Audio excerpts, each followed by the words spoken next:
우리는 무엇을 놓치고 있을까요? 오랜 세월 신앙생활을 해오셨습니다. 새벽 기도도 나가고 11조도 드리고 봉사도 열심히 하셨지요. 그런데 문득 이런 생각이 드실 때가 있지 않으신가요? 나는 정말 하나님을 만나고 있는 걸까? 오늘은 정죄하거나 비난하려는 것이 아닙니다. 오히려 우리 모두가 함께 돌아보며 혹시 길을 가다가 어디선가 가장 소중한 것을 놓치고 온 건 아닌지 살펴보는 시간입니다. 성전에 매일 나가던 두 사람, 성경에 나오는 이야기를 떠올려 봅니다. 두 사람이 성전에 기도하러 갔습니다. 한 사람은 바리새인이었고 다른 한 사람은 세리였습니다.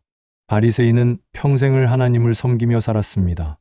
율법을 철저히 지켰고 금식도 했으며 11조도 빠짐없이 드렸습니다. 그런데 그가 기도할 때 한 말을 보면 하나님, 저 사람들과 같지 않습니다 라고 했습니다. 반면 세리는 감히 눈도 들지 못하고 하나님, 불쌍히 여기소서라고만 했습니다. 그때 당시 세리는 이스라엘 민족의 세금을 갈취하는 죄인으로 여겼습니다. 예수님의 의견은 전혀 달랐습니다. 의롭다 하심을 받은 사람은 바리새인이 아니라 세리였다고 하셨습니다. 왜 그랬을까요? 우리도 모르게 쌓아온 것들, 세월이 흐르면서 우리는 많은 것을 배웠습니다. 성경 지식도 늘었고 찬송가도 수십 곡 외우게 되었습니다. 교회 안에서 집사님, 권사님, 장로님, 그 직분을 받기까지 얼마나 충성했습니까? 그런데 어느새 우리 안에 이런 생각이 자리 잡은 건 아닐까요? 나는 교회를 오래 다녔으니까, 나는 봉사를 많이 했으니까, 나는 헌금을 많이 드렸으니까. 바로 그 순간 우리는 하나님의 은혜가 아니라 우리의 행위를 의지하기 시작한 것인지도 모릅니다. 혹시 나는 습관적으로 형식은 있는데 마음이 없다면 새벽 기도를 30년 넘게 나가셨습니다. 정말 존경스러운 일입니다. 그런데 혹시 그 기도 시간이 하나님과의 만남이 아니라 해야 할 일 중 하나가 되어버린 건 아닐까요? 오늘도 새벽 기도 나갔으니 할 일은 했다는 마음으로 교회 문을 나서고 있지는 않으신가요? 성경을 읽으실 때는 어떠십니까? 1년에 한 번 통독하시는 것, 참 귀한 일입니다. 하지만 그것이 숙제처럼 느껴지고 오늘 읽은 말씀이 무엇이었는지 기억나지 않는다면 우리는 하나님의 음성을 듣고 있는 걸까요? 아니면 그저 글자만 읽고 있는 걸까요? 남을 보는 눈이 너무 빨라졌습니다. 교회를 오래 다니다 보면 눈에 보이는 것들이 많습니다. 저 집사는 주일날 자주 빠지고, 저 권사는 헌금을 적게 하고, 저 청년은 예배 시간에 졸고, 그래서 우리는 걱정하는 마음으로 말합니다. 요즘 젊은이들은 저렇게 해서야 어떻게 신앙생활을, 우리 때는 안 그랬는데, 물론 그 말들이 다 틀린 건 아닙니다. 하지만 혹시 우리가 놓치고 있는 건 없을까요? 우리 자신의 모습은 정말 하나님 앞에 의로운가요? 저 사람의 결점은 너무도 빨리 보이는데 내 안의 교만과 고집은 왜 보이지 않는 걸까요? 우리는 옳고 그름에 집착합니다. 성경을 오래 읽다 보면 무엇이 옳고 그른지 확실히 알게 됩니다. 그래서 우리는 때로 그 옳음으로 다른 사람을 바로잡으려 합니다. 성경에 이렇게 나와 있잖아. 그건 잘못된 거야. 그렇게 하면 안 돼. 맞는 말입니다. 하지만 그 말을 들은 사람의 마음은 어떨까요? 그 사람이 교회를 떠나게 된다면 우리는 내가 옳았으니까 할 말은 했다고 위로받을 수 있을까요?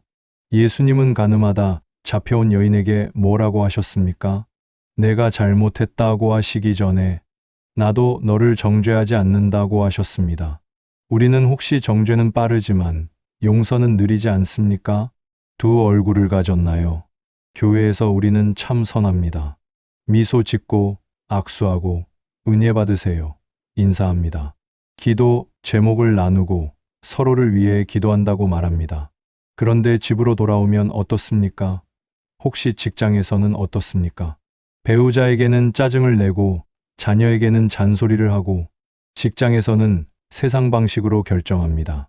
옆에 있는 사람들은 우리의 진짜 모습을 압니다. 예수님은 너희가 서로 사랑하면 이로써 모든 사람이 너희가 내 제자인 줄 알리라고 하셨습니다. 가장 가까운 사람들이 우리를 통해 예수님을 볼 수 있을까요? 주는데 인색합니다. 우리는 하나님께 많은 것을 구합니다. 건강 달라고, 자녀 잘 되게 해달라고, 사업 잘 되게 해달라고, 손주들 축복해달라고. 그런데 하나님께서 우리에게 무언가를 부탁하실 때는 어떻습니까? 저 외로운 사람에게 전화 한 통 해주겠니? 어려운 이웃을 도와주겠니? 시간을 조금 내어 섬겨주겠니? 우리는 바빠서, 나이가 많아서, 건강이 안 좋아서 라고 대답하곤 합니다. 이제 우리 나이에 무엇이 중요한지 압니다. 얼마나 많이 아느냐가 아니라 얼마나 사랑하느냐가 중요합니다. 얼마나 오래 다녔느냐가 아니라 얼마나 하나님과 가까우냐가 중요합니다. 얼마나 많이 봉사했느냐가 아니라 얼마나 겸손한 마음으로 했느냐가 중요합니다. 오늘부터 이렇게 해보시면 어떨까요? 새벽 기도 나가실 때 시간을 채우려 하지 마시고 단 5분이라도 진심으로 하나님께 마음을 여십시오. 하나님, 저 여기 있습니다. 오늘 제게 말씀해 주세요. 누군가의 잘못이 보일 때 지적하기 전에 먼저 그 사람을 위해 기도해 주십시오. 하나님, 저 사람의 사정을 제가 모릅니다. 저 사람을 불쌍히 여기시듯 저도 불쌍히 여기게 해주세요.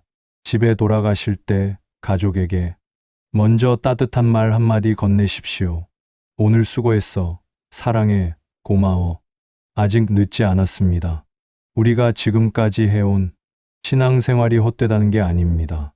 다만 가다가 놓친 것이 있다면 주워 담으면 됩니다. 세리가 성전에서 돌아갈 때 의롭다 하심을 받은 것처럼 우리도 오늘 겸손한 마음으로 하나님 앞에 서면 됩니다. 하나님, 저는 여전히 부족합니다. 형식은 지켰지만 마음을 잃었던 때가 많았습니다. 다른 사람을 판단했지만 제 자신은 보지 못했습니다. 이제라도 주님께로 돌아갑니다. 다시 가르쳐 주세요. 진짜 믿음이 무엇인지. 이렇게 기도하는 순간 우리는 다시 시작할 수 있습니다. 종교인이 아닌 예수님의 참된 제자로 말입니다.